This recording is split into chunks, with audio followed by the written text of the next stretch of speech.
자, 반갑습니다. 구독자님들. 자, 지금 장중에 12시 31분 시간으로 좀 촬영을 드리고 있습니다. 자, 오늘은 포스코홀딩스에 대해서 좀 기술적으로 여러분들께 좀 전달 드릴 수 있는 부분이 뭘까 좀 생각하다가 좀 생각나는 게 하나 있어가지고 요거를 좀 말씀드릴까 합니다. 자, 그런데 사실상 포스코홀딩스나 기타 한국 대형주 같은 경우에는 기술적인 분석이 그렇게 중요하게 작동은 하지는 않아요. 자, 그래서 여러분들께도 제가 맨날 포스코홀딩스 브리핑 드릴 때 일단 기업의 향후 방향성, 그리고 지금 시장의 업황, 그리고 지금 국제적인 좀 거시적인 분위기를 보면서 말씀을 드리지, 약간 차트의 뭐 지지나 저항 같은 것들을 딱딱 그어두고 여러분들께 말씀드리지는 않는 이유도, 포스코홀딩스는 기술적으로는 되게 볼 게 딱 심플합니다. 그것만 보면 돼서 여러분들한테 따로 별도로 기술적 분석은 곁들이지 않는 거 여러분들께 말씀을 드리고요. 자, 일단은 오늘 영상에서는 그래도 좀 기술적으로 볼 게 분명 하나는 있습니다. 그런 것들이 어떤 것들이 있는지 여러분들께 설명드리고자 하니까 영상 보시기 전에 구독과 좋아요는 한 번씩만 꼭 부탁드리면서 시청해 주시면 감사드리겠습니다. 자, 포스코홀딩스 지금 오늘도 1.8% 장중에 좀 올라주고 있는데 종가가 어떻게 마감될지는 잘 모르겠으나 일단 올라주는 거는 좀 긍정적인 모습이긴 합니다.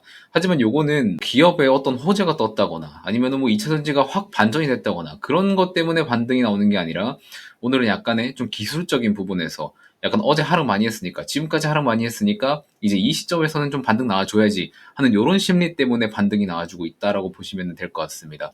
자, 그러면은 포스코홀딩스 기술적으로 볼 때 어떤 것부터 봐야 되냐를 많이 궁금해 하시는 분들이 계신데, 이러한 포스코홀딩스처럼 대형주를 투자하시는 분들께서는 이동평균선이 있잖아요. 제가 차트 설명드릴 때 이동평균선을 세부적으로 나누지 않습니다. 딱 121선과 224일선 이 두 개만 나눠서 설명을 드려요. 왜 이런 거냐면은 이게 장기 이동 평균선인데 224일 같은 경우에는 이제 1년이라고 보시면 되는 거고 121선 같은 경우에는 6개월이라고 보시면 됩니다. 자, 그런데 보통은 장기 입형을 볼 때는 224일선을 기준으로 봐요. 그런데 제가 알고 있는 뭐 유명한 트레이더 분께서는 선물 트레이딩을 하는데 선물 시장에서는 121선까지 좀 보십니다. 자, 그래서 크게는 이렇게 두 개. 현물 시장에서 121선은 중기 이동 평균선이라고 보시면 될 것 같고 224일선은 장기 이동 평균선이라고 보면 될 것 같습니다. 자, 그래서 추세를 반전시킬 때는 이 두 가지의 관문이 있다고 생각을 해주시면 돼요. 자, 그럼 과거 차트를 보게 되면은 2020년도 때, 이제 코로나 시기 때죠. 코로나 시기일 때 강력한 상승이 나왔을 때는 이때는 장기 이동 평균선과 중기 이동 평균선 두 개를 모두 상향 돌파하면서 올라왔던 시기입니다. 자, 그러면은 장기 이동 평균선과 중기 이동 평균선 위에서 주가가 놀게 되면은 이러한 상향 추세가 나오게 되는 거예요. 자, 그런데 여기 보시면 자, 지금 121선을 한번 터치하고 지지를 받았었다가 한 번 더 지지를 받으려다가 뚫었습니다. 이렇게 한번 뚫고 난 뒤부터는 이때부터는 추세의 변곡을 여러분들이 한번 생각을 하셔야 돼요.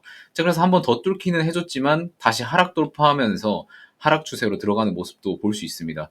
자, 그리고 224일선도 봐야 된다고 말씀을 드렸는데 중기 평선을 하락 돌파하면은 그 다음에 장기 이동 평균선이 있겠죠. 이 선에서 한번 반등이 치고 나올 수 있습니다. 이것처럼. 자, 그런데 이것도 만약에 하락 돌파를 한다고 한다면 이 종목 자체는 이제 장기 하락 추세에 들어갔다고 여러분들이 판단을 하시면 될 것 같아요. 자, 일단은 지난 차트를 딱 열고 봐서 좀 결과적으로 여러분들께 보일 수는 있지만 사실 지금부터 나오는 차트만 보더라도 여러분들이 한번 생각을 해볼 수 있는 겁니다. 자, 최근에는 중기평선 제가 121선 넘었다고 말씀을 드렸었죠.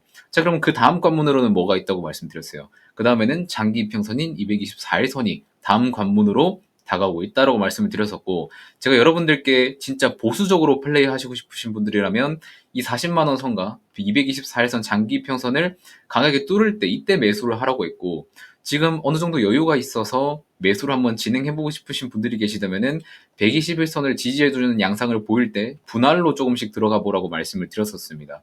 자, 그런데 224일선을 넘지 못하니까 주가가 어때요? 다시 하락하는 모습을 보여주고 있고 한 번, 두 번 정도 121선을 터치하는 모습을 보여줬다가 다시 힘없이 하락 돌파를 해버리는 모습이 나오니까 다시 하락 추세로 진입하게 된 겁니다. 자, 그래서 지금 포스코홀딩스를 보유하고 계신 분들 중에서 나는 확실히 상향 돌파, 상승 추세로 다시 탔을 때 매수를 한번 해보고 싶다 하시는 분들은 이 224일선 돌파했을 때 매수하시면 돼요.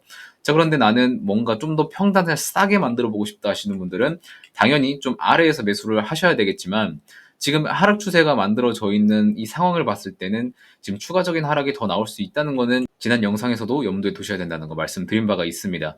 자, 그리고 추가적으로 상승 돌파를 했을 때는 어떤 느낌으로 지금 주가가 흘러가냐면, 자, 지금 하락 추세를 만들었을 때는 약간 횡보하는 모습도 보여주다가 하락 추세가 나왔었는데, 여기 이 시점 22년도 11월에 상승 돌파의 흐름이 나왔었을 때 좀 확대해서 볼게요. 확대해서 보시면은 왼쪽에 보시면 딱 이때 보시면 어떻게 되냐면 121선이랑 224일선을 장대 양봉을 만들면서 상승 돌파를 했었습니다. 자, 그러고 난 뒤에 어때요? 좀 상승 흐름을 가져가면서 횡보를 가다가 한번 하락이 나왔었는데 정확히 224일선에 걸쳤다가 다시 반등이 나왔죠. 만약에 여기에서 하락 돌파가 더 나왔으면은 이러한 상승 흐름이 나오지 않았었을 거라고 생각을 합니다. 자, 그런데 장기 평선을 지지해주고 다시 상승 흐름이 나오니까 대세 상승장이 이루어지는 거죠. 자, 그리고 여기서 추가적으로 여러분들한테 꼭 말씀드리고 싶은 건 뭐냐면, 장기 이동 평균선, 중기 이동 평균선도 중요하지만 여러분들이 또 지표로 활용할 만한 것 중에 제일 중요하게 봐야 되는 거는 이동 평균선이 아니에요. 제일 중요한 거는 거래 대금입니다. 자, 지금 이 상승 흐름 동안 흘러왔었을 때 일평균 거래 대금이 보통 한 2,200억에서 거의 한 4,300억 정도 이러한 수준에 머물러 있다가 이 강력한 상승 흐름 돌파가 나올 때 거래 대금이 1조 4천억이 들어왔어요. 자, 그 뒤에 흐름이 대세 상승으로 바뀌는 모습도 여러분들이 볼 수 있습니다. 자, 그리고 이때 돈이 강하게 들어왔을 때에도 그 뒤에 나오는 일평균 거래대금 흐름도 과거 일평균 거래대금 흐름보다 더 높은 것도 여러분들이 눈에 확인할 수 있겠죠. 자, 이렇게 시장에서 어떤 한 특정 종목에 거래대금이 강하게 들어온다 싶은 것들은 이제 대세 상승장으로 들어갈 확률이 매우 높습니다. 자, 그런데 상승 흐름이 나오면서 거래대금이 나오는 거는 되게 긍정적인데, 만약에 반대로 음봉이 강하게 나오면서 거래대금이 터지는 거는 여러분들 그거 절대 보시면 안 돼요. 자, 보시는 것처럼 여기에서 강하게 상승 흐름이 나오면서 거래대금이 크게 들어왔죠. 자, 이때도 상승 돌파 흐름으로 여러분들이 접근을 하셨을 수 있을 겁니다. 그 다음에 자, 이 윗꼬리를 강하게 단 이 음봉이 나왔을 때 제일 역대급 거래대금이 터졌어요. 이때가 8조가 터졌습니다. 8조면은 어느 정도냐면 지금 코스닥 일평균 거래 대금보다 더 많은 수준이에요. 이만큼이 지금 포스코홀딩스가 지금 고점을 찍었었을 때 이때 거래 대금이 8조나 터지면서 음봉이 나왔어요. 이럴 때는 여러분들이 절대로 신규로 진입을 하면 안 되는 겁니다. 자, 그 다음에 고점에서 거래 대금이 터지면서 매도 흐름이 나오니까 자, 이제 더 이상 사고 싶은 매수 심리세가 들어오지 않는 상태죠. 그러다 보니까 주가는 횡보하면서 약간 하락의 그런 스탠스를 잡으면서 거래 대금도 감소해버려요. 더 이상 포스코홀딩스에 강한 돈을 박으면서 매수를 할 주체가 없다 보니까 이러한 하락 흐름이 이제 나오게 되는 겁니다. 자, 그리고 중간에 이제 갭상승하면서 나왔었던 이 양봉 같은 경우에도 지금 1조 6천억이 터져주긴 했지만 그 전에 이제 여기에 물린 엄청나게 많은 금액들이 나오면서 추가적인 상승 흐름을 못 만들어내줬다라고 보시면 될 것 같습니다. 그러다 보니까 이제 224일선과 121선에 걸치면서 약간 횡보 흐름을 가져가다가 그 다음에 어떻게 됐어요? 하락 돌파가 나왔죠. 이 하락 돌파가 나온 뒤부터는 여러분들 절대 쳐다보시면 이 포스코홀딩스뿐만 아니라 다른 종목에서도 이 장기 이동 평균선을 하락 돌파하게 되면은 그때부터는 매수를 굉장히 보수적으로 하셔야 돼요. 자, 여기도 이제 상승이 다시 나오나 싶었지만은 224일선에 저항을 맞고 또 상승이 안 나왔었습니다. 그러다 보니까 계속해서 루즈한 흐름 나오다가 결국에는 하락 추세를 만들어 버리는 겁니다.